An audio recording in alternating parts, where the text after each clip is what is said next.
Hello and welcome to Behind the Music for Daily Hope. Today I'm joining you from the sanctuary at the piano because I'm really excited to get to share this one with my friend and colleague Allison Unglaub. If you haven't heard him already, you'll know when you hear him what a fabulous violinist and just a great person he is to collaborate with. So I'm really excited today for the piece we're going to share with you. A few weeks ago, Allison and I were working together trying to find some new music that we wanted to learn together this summer. And we came across an arrangement of He Giveth More Grace.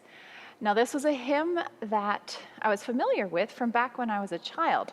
I have fond memories of my father and my uncle singing it as a duet way back then, but I hadn't thought about it recently. So as we came across this hymn and started playing it together, the words just came flooding back to me. And so I want to share that text with you today.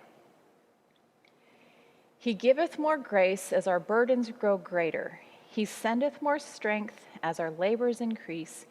To added afflictions he addeth his mercy. To multiplied trials he multiplies peace. And here's the refrain. His love has no limits. His grace has no measure. His power no boundary known unto men. For out of his infinite riches in Jesus, he giveth and giveth and giveth again. Now this weekend we're talking about grace. Grace that we can't even comprehend. There's nothing we've done to deserve it. It's not something that just fills in a gap after we've worked as hard as we possibly can and oh good, there's a little bit of grace to get us across the finish line. It's not that. He gives and he gives and he gives and he gives us this grace beyond measure. The woman who penned these words did not have an easy life. Annie Flint was born in the late 1800s, and while she was just a small child, both of her parents died. She went to an orphanage. Fortunately for her, she was adopted into a Christian-loving family who taught her to have faith and to believe.